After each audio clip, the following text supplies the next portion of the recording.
अस्सलाम वालेकुम। सो अभी जो सेकंड क्वेश्चन हमने करना है, ठीक है, उसकी वर्किंग मैंने यहाँ पे कर दी हुई है, पढ़ के मैं आपको बता देता हूँ। The estimated cost of a certain product was 12,000। यानी कि एस्टिमेटेड कॉस्ट का मतलब होता है कि अभी कॉस्ट जो है ना वो आई नहीं है, बस एस्टिमेट की है, सोची है कि इतना खर्चा होगा। ठीक है, यानी वो कह रहा है कि एस्टिमेटेड कॉस्ट 12,000 है। उन्होंने कोई काम करना है, उसकी जो प्रोडक्ट उन्होंने बनानी है उसके ऊपर 12,000 रुपये लगने हैं। ठीक है, but the actual expenditure exceeded it by 3600। लेकिन जो जब वो प्रोडक्ट बनती है और उसके ऊपर ना 3600 रुपये ज़्यादा एक्सपेंस आता है एस्टिमेटेड कॉस्ट से। ठीक है, find the percentage increase due to the expenditure. वो कह रहा है कि इस कितने परसेंट इंक्रीज़ आया है वो आपने फाइंड करना है। तो जब ये अभी हमने एक्सरसाइज ये स्टार्ट की थी तो मैंने आपको एक इक्वेशन लिख के दी थी जो कि ये वाली इक्वेशन है, और मैंने आपको बताया था कि ये पूरी एक्सरसाइज जो है ना ये इसी के इर्द गिर्द घूमनी है। अब अगर मैं इस इक्वेशन को गौर से देखूं, ठीक है, तो मुझे ये परसेंटेज तो यहाँ नज़र नहीं आ रही। ठीक है, एस्टिमेटेड कॉस्ट नज़र आ रही है, वो ये जो बी है वो ये एस्टिमेटेड कॉस्ट है। ठीक है, और ये जो एक्चुअल एक्सपेंडिचर आ रहा है ना ये रिजल्टेंट है, यानी कि ये इस यहाँ पे जो सी है ना ये उसकी जगह पे आएगा। ठीक है, सी की जगह पे 3600। ठीक है, तो मैं अब इसके अंदर अगर वैल्यूज़ पुट करता हूँ तो ये कुछ इस तरह से मुझे नज़र आएगी। फिर ये ए परसेंट को मैं कह देता हूँ कि ये एक्स है जो मैंने फाइंड करना है। ठीक है, और जो है, ठीक है, इसके साथ परसेंट आ गया। ठीक है, साथ में मल्टीप्लाई आ जाएगा। ठीक है, मैं ब्रैकेट के अंदर मैंने लिख दिया। ठीक है, 12,000। ठीक है, इज इक्वल टू, ठीक है, जो सी है वो रिजल्टेंट है, ये वो रिजल्टेंट वैल्यू है। ठीक है, ये अब इसके साथ जो मल्टीप्लाई हो रही है उधर जाके डिवाइड हो जाएगी। ठीक है, यानी कि ये कुछ इस तरह का हो जाएगा, X percentage is equal to,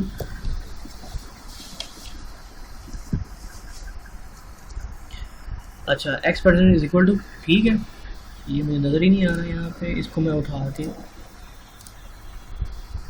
इधर ले आता हूँ। ठीक,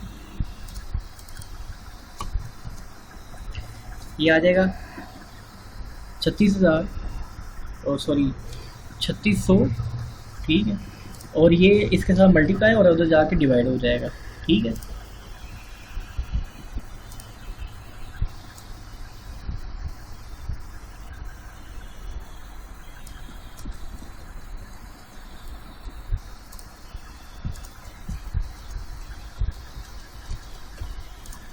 ये इधर आके 12,000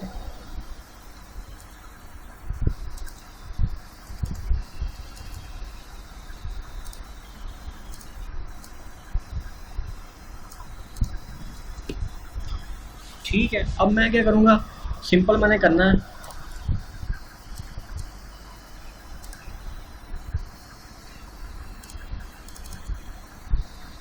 divided by,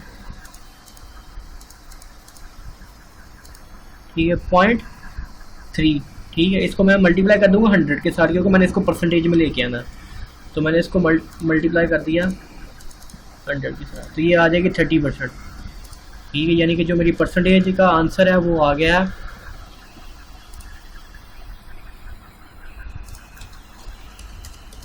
x is equal to 30%। ठीक है,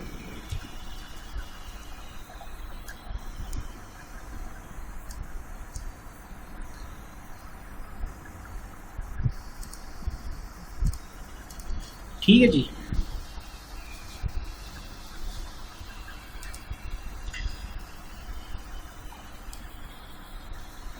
अच्छा, उसके बाद क्वेश्चन नंबर 3 है।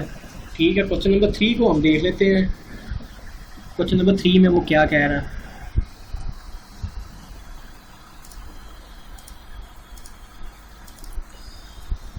मैंने क्वेश्चन नंबर 3 की बेसिक वर्किंग वीडियो को पॉज करके बना लिया है ताकि वीडियो ज़्यादा लंबी ना हो। ठीक है, तो क्वेश्चन नंबर 3 में कहता है कि on a cut price shop the price of a pair of shoes was 350। ठीक है, वो कहता है कि एक कट प्राइस शॉप थी। ठीक है, वहाँ से उन्होंने एक पेयर ऑफ शूज़ परचेज़ किया है जिसकी प्राइस थी 350। ठीक है 350 which is 30%, which is 30% less of the actual price. ठीक है 350 रुपये का उसने शूज़ लिए हैं। ठीक है वो कहता है कि ये जो 350 रुपये हैं ये 30% शॉर्ट है, 30% शॉर्ट है एक्चुअल प्राइस से। Find the original price. ठीक है अब वही बात कि बेसिक इक्वेशन ये है जिसके मुताबिक हमने चलना है। ठीक है अब अगर मैं इस इक्वेशन को देखता हूँ तो मेरे पास सिर्फ ये रेट है, यानी कि ये जो रेट है ना, इस रेट की वैल्यू मेरे पास सिर्फ है। ठीक है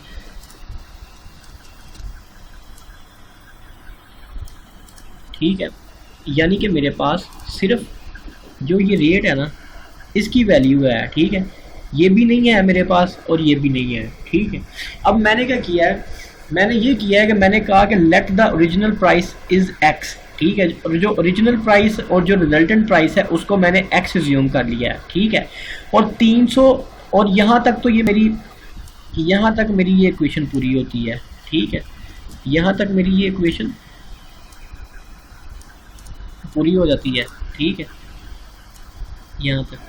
अब आप ये सोचोगे कि मैंने ये जो 350 है ये मैंने क्यों लिखा है। ये 350 मैंने इसलिए इसके अंदर जमा कर दिया है क्योंकि अगर मैं क्वेश्चन को गौर से पढ़ता हूँ ना तो उसने कहा है कि उसने एक शूज़ लिया है जो कि 350 रुपये के हैं। ठीक है फिर उसने शूज़ परचेज़ किए जो 350 के हैं, यानी कि जो 30% वो कह रहा है ना ये 350 रुपये भी उसी में ऐड है। यानी कि अगर मैं इसकी टोटल प्राइस निकालनी पड़ेगी ना तो ये 30% और प्लस 350 इन दोनों को मैं जमा करूँगा तो फिर उसकी टोटल एक्चुअल प्राइस आती है। ठीक है तो ये इस वजह से ये 350 जो है ना ये इक्वेशन के बाहर मैंने जो है वो प्लस किया हुआ है। अच्छा अब मैं इसको ज़रा सॉल्व करता हूँ। इसको सॉल्व करने के लिए मुझे क्या करना पड़ेगा, मैंने ये किया कि मैंने इस 30% को 30 डिवाइडेड बाय 100 ये आ गया 0.3। ठीक है 0.3 आ गया ये।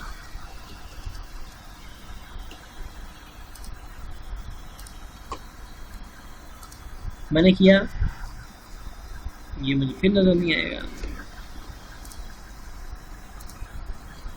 350 प्लस ठीक क्या बताया था उसने कैलकुलेटर ने 0.3%,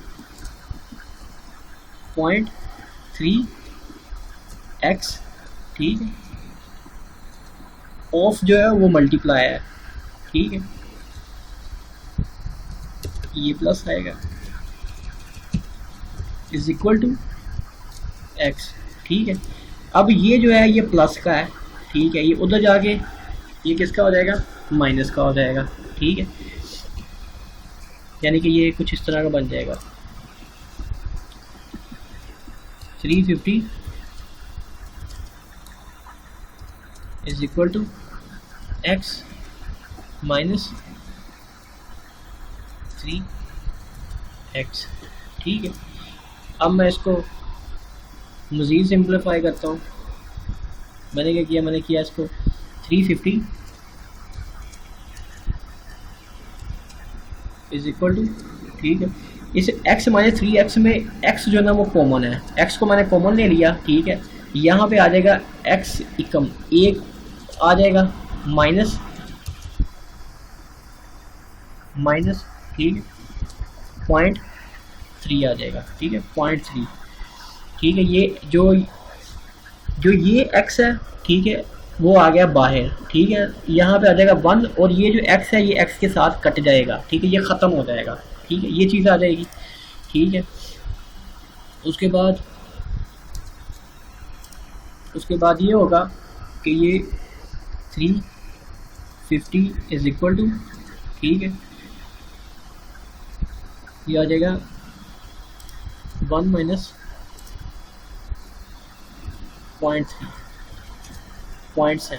ठीक है ये बन जाएगा 0.7x। ठीक है ये हो गया 0.7x। ठीक है चाहे इसको 70 कर लें क्योंकि ये 100 का 70वां हिस्सा है। ठीक है 0.70x हो गया। अच्छा अब मैंने क्या करना है, अब मैंने ये करना है कि ये x इसके साथ हो रहा है मल्टीप्लाई, ठीक है। तो ये 0.70 उधर जाके हो जाएगा डिवाइड, ठीक है। ये कुछ इस तरह की सूरत हाल बन जाएगी कि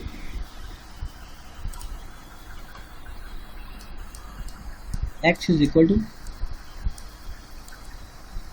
350 बटा 0.70 इज इक्वल टू, ठीक है। और ये इसका आंसर यहाँ पे आ जाएगा 500, ठीक है। 370 को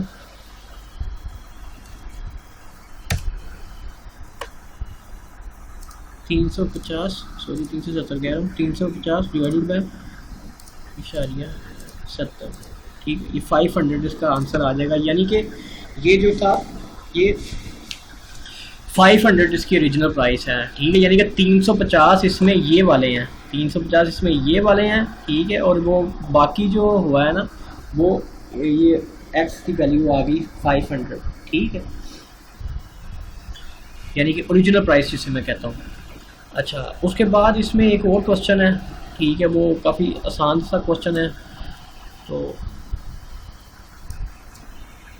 उसको मैं क्वेश्चन को यहाँ पे इसी में करूँगा। क्वेश्चन नंबर 4 है वो। क्वेश्चन नंबर 4 में उसने कहा suppose you are working in a bank and you have to deduct ज़कात, how much amount you will deduct from the account as ज़कात if an account holder has a amount of, अगर amount है 406 और 000, ठीक है। तो ये आपको याद होना चाहिए कि जो ज़कात है वो है 2.5%। तो मैं इसको कर दूंगा मल्टीप्लाई, ठीक है, मल्टीप्लाई 2.5%, ठीक है। तो इसका जो आंसर आएगा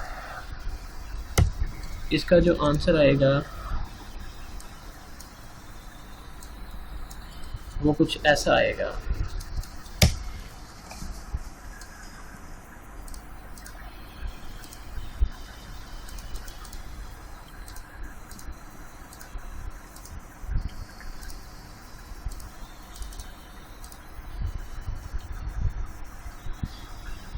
दस हज़ार 150 जो है ना वो इसका आंसर आ जाएगा, ठीक है। अब आप कहोगे कि ये 2.5% कहाँ से आया है, तो ये जो है ना ये बेसिक यानी कि है ये कि जो बैंक है ना पाकिस्तान में वो 2.5% ज़कात जो है ना वो काटते हैं। तो ये 2.5% आपको जो है ना वो याद होना चाहिए कि 2.5% ज़कात है, ठीक है। तो ये क्वेश्चन नंबर 4 तक हमने कर लिया है।